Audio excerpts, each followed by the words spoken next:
বেলাল রাদিয়াল্লাহু তাআলা আনহু যখন কাজ করতেন, ওই উমাইয়া ইবনে খালদ সে বেলাল রাদিয়াল্লাহু তাআলা আনহুকে অনেক যন্ত্রণা, অনেক অত্যাচার নির্যাতন করত। একদিন যখন বেলাল রাদিয়াল্লাহু তাআলা আনহু যখন আর বাড়ির মধ্যে যখন কাজ করতেছিলেন, সেই উমাইয়া ইবনে খালদ সে বলল যে তুমি আজকে রাতের মধ্যে, কালকে আমার বাড়ির মধ্যে মেহমান আসবে, তুমি আজকে রাতের মধ্যে আমার জন্য আটা করে দিবা। তোমাকে আমি চাল দিয়ে যাচ্ছি, সেই চাল দিয়ে তুমি আটা বানাবা। আটা বানিয়ে তুমি আমাকে সকালের ভিতরের মধ্যে তুমি আমার সেই রুটি বানানোর মতো সেই প্রস্তুতি সেইভাবে তুমি ব্যবস্থা করে দিবা। বেলাল রাদিয়াল্লাহু তাআলা আনহু ওই দিন ছিলেন অসুস্থ, ওনার শরীরের মধ্যে জ্বর ছিল। যে জ্বরের কারণে বেলাল রাদিয়াল্লাহু তাআলা আনহু জ্বর ছিল, কিন্তু ওনার মালিকের সেই কথার মধ্যে উনি সরাসরি ভেটো দেন নাই। উনি বলেছেন যদি আমি সরাসরি ভেটো দিয়ে দিই, আমার মালিকের কথার উপর কথা বলা হয়ে যাবে, মালিক আমাকে বেয়াদব বলবে। ওই জন্য উনি ওনার মালিকের কথার উপরে কোনো বাধা সৃষ্টি করেন নাই। উনি ওনার শরীর অসুস্থ শরীর নিয়ে উনি রাত্রে যখন এশারের পর থেকে উনি যখন কাজ করতে শুরু করলেন, 3টা পর্যন্ত কাজ করলেন। তারপরে ওনার শরীরে আর কাজের জন্য আর কাজ মানতেছে না, উনি হঠাৎ করে অজ্ঞান হয়ে গেলেন। অজ্ঞান হয়ে যাওয়ার পরে সকাল যখন হয়ে গেল, সেই ওনার মালিক সে আসলো। আসার পরে বেলাল রাদিয়াল্লাহু তাআলা আনহুকে দেখলো। বেলাল রাদিয়াল্লাহু তাআলা অসুস্থ অবস্থায় পড়ে আছেন, অজ্ঞান অবস্থায়। সে পাপিষ্ঠ আয়েশা বেলাল রাদিয়াল্লাহু তাআলা আনহুকে চুলের মুঠার মধ্যে ধরে তুললো। তোলার পরে বেলাল রাদিয়াল্লাহু তাআলা আনহুকে বলল, তুমি এত বেয়াদব কেন? আমি তোমাকে বলেছি তুমি রাত্রির ভিতরের মধ্যে আমার সেই রুটি বানানোর মতো প্রস্তুতি করে দিবা।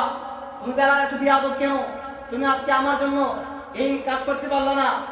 তখন এই কথা বলে বেলাল রাদিয়াল্লাহু তাআলা চুলের মুঠার মধ্যে ধরে যখন বেলাল রাদিয়াল্লাহু তাআলা টান দিয়ে তুললো, বেলাল রাদিয়াল্লাহু তাআলা বলতেছেন, যখন সে আমাকে যখন টান দিয়ে যখন তুললো, আমার মনে হয়েছে যে আমার মাথার মধ্যে যে চুল ছিল, সেই চুলের মধ্যে হাতের মুঠের মধ্যে যে চুল, সেই যে চুল হাতের মুঠের মধ্যে পড়েছিল, এমন এই টান দেওয়ার কারণে এই চুলগুলো উঠে এসেছে।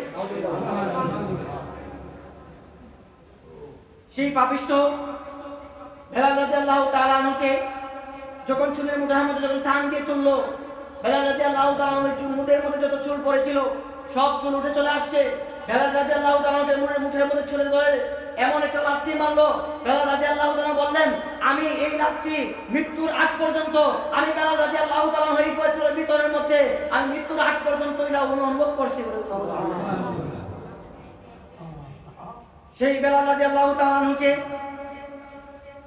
সেই পাপিষ্ঠ উমাইয়া সেই বেলাল রাদিয়াল্লাহু তাআলা আনহুকে যখন লাথি মেরে যখন ঘর থেকে বাহির করে দিল, বেলাল রাদিয়াল্লাহু তাআলা আনহু ঘর থেকে বাহির হওয়ার পরে রাস্তার দ্বারের মধ্যে পড়ে আছেন অসুস্থ শরীর নিয়ে। রাস্তার মধ্যে রাস্তার আশেপাশে মানুষ যায়। বেলাল রাদিয়াল্লাহু তাআলা জিজ্ঞাসা করে, ও কৃতদাস, তুমি আজকে রাস্তার মধ্যে পড়ে আছো কেন? তোমার কি হয়েছে? বেলাল রাদিয়াল্লাহু তাআলা আনহু দুঃখ শুনে বেলাল রাদিয়াল্লাহু তাআলা আনহু ওনাদের কাছে দুঃখ প্রকাশ করে। কিন্তু দুঃখ শোনার পরে ওনারা দুঃখ শোনার পরে আর কোনো কাজ করে না, সবাই চলে যায়। বেলাল রাদিয়াল্লাহু তাআলা আনহুর দুঃখ শোনার পরে কোনো আর্তনাদ, কোনো সাহায্য কেউ করতেছিল না। বেলাল রাদিয়াল্লাহু তাআলা 3 দিন যাবত অসুস্থ শরীর নিয়ে রাস্তার মধ্যে পড়ে আছে। উমাইয়া বলল যে তুমি আমার ঘরের মধ্যে প্রবেশ করবে না, তুমি আমার ঘর থেকে বাহির হয়ে যাও। বেলাল রাদিয়াল্লাহু তাআলা অসুস্থ অবস্থায় তিনি রাস্তার মধ্যে পড়ে আছেন। হঠাৎ করে আমার নবী সাইয়্যিদুল মুরসালিন খাতামুন নবীন দু জাহানের বাদশা নবী মুহাম্মদুর রাসূলুল্লাহ সাল্লাল্লাহু তাআলা সাল্লাম নবী রাস্তা মুবারক দিয়ে হেঁটে চলে যাচ্ছিলেন। হঠাৎ করে দেখলেন কালো হাবশী বিলাল, তার মুখের মধ্যে কান্নার আওয়াজ, তার মুখের মধ্যে কাঁদতে কান্নার আওয়াজ বাহির হচ্ছে না। বেলাল রাদিয়াল্লাহু তাআলা চেহারা মুবারক কালো ছিল, তারপরে চেহারা মুবারক লাল হয়ে গিয়েছে। আমার নবী যখন রাস্তা দিয়ে চলে যাচ্ছিলেন জিজ্ঞাসা করলেন, ও কৃতদাস, তোমার নাম কি? জিজ্ঞাসা করলেন, তোমার নাম কি? সে বলল, আমার নাম বেলাল। নবীজি বললেন, তুমি এখানের মধ্যে কেন বসে আছো? বেলাল রাদিয়াল্লাহু তাআলা বললেন, আমি এই কথা উত্তর আমি আজকে 3 দিন যাবত উত্তর দিতেছি, কিন্তু আমাকে কেউ হেল্প করে না, কেউ আমাকে সাহায্য করে না। আমার নবীজি বললেন, বলো তোমার কি সমস্যা? নবীজির কাছে বলল যে আজকে আমি 3 দিন যাবত, 3 দিন আগে আমি যখন উমাইয়ার ঘরে যখন আমি কৃতদাস হিসেবে যখন বড় হয়েছি ও তার এখানে কাজকর্ম করেছি, সে আমাকে বলেছিল যে 5 কেজি আটা দিয়ে বলেছিল, চাল দিয়ে বলেছিল যে আমি যেন তার জন্য রাতের মধ্যে যেন আমি আটা করে দিই। আমার ওই দিন শরীর ছিল অসুস্থ, আমি আমার মালিকের মুখের উপরে কথা বলি নাই, বিয়াদবি হবে বলে। তারপরে আমি এই 5 কেজি আটা চাল আমি নিয়েছি।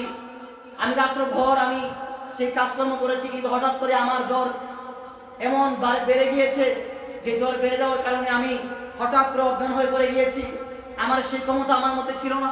হঠাৎ করে সকাল যখন আমার হয়ে গেল, উমাইয়া এসে দেখলো তার কাজ পরিপূর্ণ হয় নাই। সে আমাকে আমার চুলের মধ্যে মুঠে ধরে এমন ভাবে টান দিয়েছে, আমার মাথার মধ্যে চুল দিয়ে হাতের মুঠের মধ্যে পড়েছিল, সেই সমস্ত চুল তার হাতের মধ্যে চলে গেছে মাথা থেকে। আমার মুখ মোবারক লাল হয়ে গেছে। আমাকে হঠাৎ করে এমন লাথি মারেছে, এই লাথির অনুভব আজকে আমি 3 দিন যাবত আমার ভিতরের মধ্যে কাবার নাই, আমার ভিতরের মধ্যে কাবার আসতেছে না, আমি এই অবস্থায় করে আছি। আমার নবীজির এই কথা শুনে আমার নবীজিও দৌড়ে চলে যাচ্ছেন। বেলাল রাদিয়াল্লাহু তাআলা জিজ্ঞাসা করলেন, আপনিও তো ওই 3 দিন যাবত যাদেরকে আমি আমার দুঃখের কথা বলেছি তারাও এইভাবে চলে গিয়েছিল, আপনিও তো সেইভাবে চলে গিয়েছেন, আপনিও তো আমার দুঃখ শোনার পরে কোনো উত্তর দিচ্ছেন না। আমার নবীজি ওই বেলাল রাদিয়াল্লাহু তাআলার মুখের মধ্যে তাকিয়ে কোনো উত্তর দেন নাই। আমার নবীজি দৌড় দিয়ে ওনার ঘর মুবারকের মধ্যে চলে গিয়েছেন। চলে যাওয়ার পরে বলেন, ও আয়েশা, আমার ঘরের মধ্যে কি আছে, তুমি আমার ঘরের মধ্যে কি আছে এটা আমার কাছে দাও। সুবহানাল্লাহ।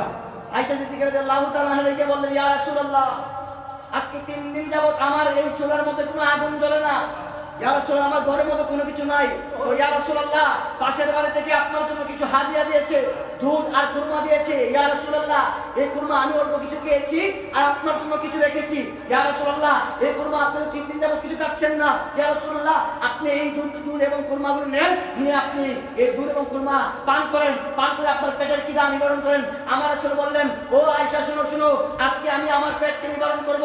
তুমি জানো না ওই 3 দিন যাবত ওই বেলাল হাবশী সে রাস্তার মধ্যে পড়ে আছে, তাই 3 দিন যাবত তার উমাইয়া